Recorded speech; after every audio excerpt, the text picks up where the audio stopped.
नमस्कार दोस्तों आज हम इस वीडियो में केमिस्ट्री के एक महत्वपूर्ण टॉपिक को कवर करने वाले हैं। जैसे उसका नाम है परमाणु भार। परमाणु भार क्या होता है, अणुभार क्या होता है और कैसे इसको निकालते हैं। तो चलिए शुरू करते हैं। सबसे पहले देखते हैं परमाणु भार। परमाणु भार क्या होता है? किसी तत्व का परमाणु भार वह संख्या है जो यह प्रदर्शित करता है कि उस तत्व का एक औसत परमाणु कार्बन 12 समस्थानिक के एक परमाणु के द्रव्यमान के 1/12वें भाग से कितने गुना भारी है। अगर इसको हम फार्मूला के रूप में देखना चाहें तो ऐसे होगा, तत्व एक का परमाणु भार तत्व ए के एक औसत परमाणु का द्रव्यमान बटा 1/12 गुणे कार्बन 12 के एक परमाणु का द्रव्यमान। चलिए हम और भी आसान भाषा में समझने की कोशिश करते हैं एक उदाहरण के जरिए। जैसे मान लीजिए पूछा गया है कि परमाणु भार क्या होता है।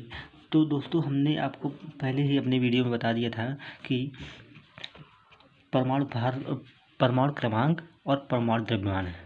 तो सामान्यतः ज़्यादातर जो परमाणु द्रव्यमान होता है वही हमारा परमाणु भार भी कहलाता है।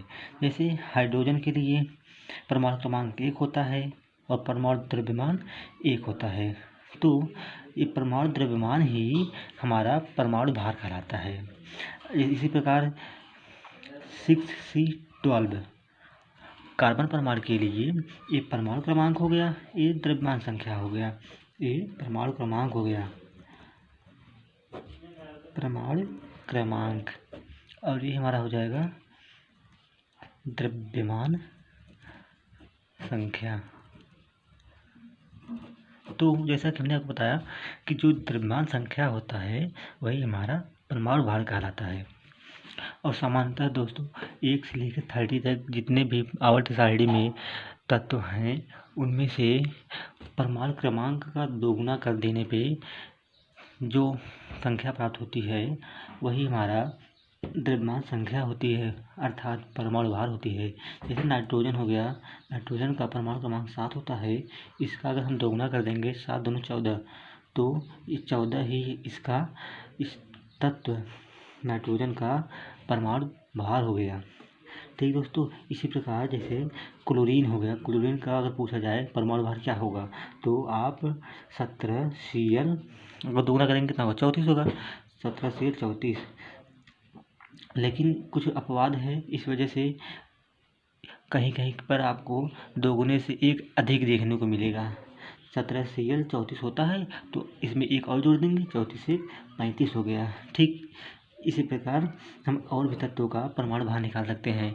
जैसे निकालना हो गया आपको सोडियम का, Na सोडियम, इसका परमाणु क्रमांक होता है 11।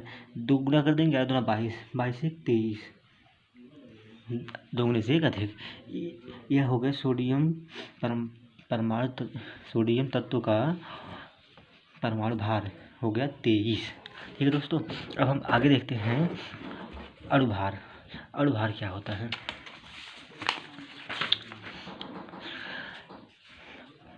किसी अणुभार मॉलिक्यूलर वेट, किसी पदार्थ का अणुभार वह संख्या है जो यह प्रदर्शित करती है कि उस पदार्थ का एक अणु कार्बन 12 समस्थानिक के एक परमाणु के 1/12वें भाग से कितने गुना भारी है। अगर इसको हम फार्मूले के रूप में देखना चाहें तो यह इस प्रकार होगा, पदार्थ का अणुभार बराबर पदार्थ के एक अणु का द्रव्यमान बटे 1/12 गुणे C12 के एक परमाणु का द्रव्यमान। ठीक है दोस्तों, आइए हम इसको भी एक उदाहरण से समझने की कोशिश करते हैं। जैसे मान लीजिए एक उदाहरण एग्जाम्पल नंबर 1 देखते हैं। जैसे ये है CO2। तो पूछा है कि CO2 का अणुभार ज्ञात कीजिए। ज़्यादातर दोस्तों अणुभार का मतलब यही है कि जितने भी उसमें अणु हैं सबका अलग अलग भार जोड़ करके एक बना दो, वही उसका अणुभार हो गया। जैसे इसमें देखिए 2 अणु हैं, एक तो है कार्बन और दूसरा है ऑक्सीजन। ठीक है। तो कार्बन का और ऑक्सीजन का अलग अलग अणुभार निकाल करके हम इसका जोड़ देंगे। तो कार्बन का जो भार होता है, परमाणु भार, वो होता है 12, जैसे कि हमने बताया था, जैसे कि हमने आपको पहले ही बता दिया था। तो हो गया 12 प्लस। अब देखेंगे ऑक्सीजन। ऑक्सीजन के यहाँ पे 2 अणु हैं, तो ये 2 पहले लिख लेंगे। अब गुणे अर्थात कोष्टक लगा देंगे। तो ऑक्सीजन के लिए होता है 8 परमाणु क्रमांक, और 8 दूनी 16 हो गया, 2 गुना कर देंगे, 16 हो गया परमाणु भार। तो इसका जो परमाणु भार हो गया 16, तो 16 लिख देंगे। 16 दूना 32, 32 और 12 हो जाएगा 44। ठीक है दोस्तों, इसका मतलब हुआ कि 44 जो है एक कार्बन डाइऑक्साइड का अणुभार हो गया। एक और उदाहरण देख लेते हैं, जैसे कि मान लेते हैं H2O, जल। जल का अणुभार क्या होगा? जल का अणुभार अगर निकालने के लिए कह दिया कि कितना होगा, तो हमने आपको जैसे पहले बताया था कि जितने भी इसमें अलग अलग अणु हैं उनका परमाणु भार हम जोड़ करके अणुभार निकाल लेते हैं। जैसे कि यहाँ पर देखिए हाइड्रोजन के 2 अणु हैं, तो 2 गुणे, अब हाइड्रोजन का परमाणु भार क्या होगा? हाइड्रोजन का परमाणु भार 1 होता है, जैसे कि हमने आपको यहाँ दिखा दिया है 1H1। ये जो होता है द्रव्यमान संख्या, परमाणु भार, यही होता है परमाणु भार। तो 1 प्लस एक अणु और यहाँ पे वो अणु है ऑक्सीजन। ऑक्सीजन का 1 है तो 1 नहीं लिखेंगे, रहने देंगे। और इसका हो जाएगा परमाणु भार 8 दूनी 16, यहाँ जैसे कि हमने आपको पहले दिखा दिया था 16।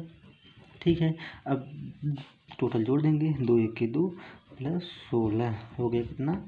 18। ठीक है दोस्तों, फिर मतलब H2O का अणुभार हो गया 18। ठीक है, अब हम आगे देखेंगे। चलिए एक और उदाहरण ले लेते हैं, जैसे मान लीजिए HCl हो गया। HCl, इसका हमें अणुभार निकालना है, तो क्या करेंगे? जैसे कि हमने आपको बताया था कि इसमें 2 अणु हैं, हाइड्रोजन है, क्लोरीन है। तो अलग अलग परमाणु भार को जोड़ करके हम अणुभार निकालेंगे। तो हाइड्रोजन का परमाणु भार 1 होता है, प्लस क्लोरीन का परमाणु भार 35 होता है। तो जोड़ देंगे, कितना हो गया? 36। ये होगा इसका अणुभार। ठीक इसी प्रकार अब हम देखेंगे आयन भार कि आयन भार क्या होता है। आयन भार, आयनिक वेट, कार्बन 12 स्केल पर किसी आयन का सापेक्ष द्रव्यमान उसका आयन भार कहलाता है। दोस्तों ये ठीक वैसा ही है जैसा कि परमाणु भार है।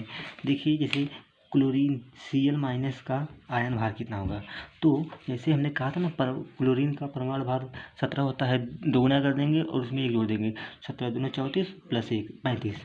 ठीक उसी प्रकार देखिए यहाँ पर Cl- है, तो जो परमाणु होता है उसका परमाणु क्रमांक से 2 गुना प्लस 1 इसमें जोड़ देंगे, हो गया 35। वही उसका आयन भार भी होता है। और इसी प्रकार जैसे अगर हम देखते हैं, आइए देख लेते हैं सोडियम के लिए। जैसे मान लीजिए Na+ आयन का आयन भार कितना होगा? तो इसका होगा, इस वैसे सोडियम का कितना होता है? 11, 11 दूना 22 प्लस 1 23। ठीक है, इसका परमाणु भार हो गया 23। ठीक, ये इसका क्या है? परमाणु भार है। और यहाँ पर क्या पूछा है? Na+ आयन का आयन भार।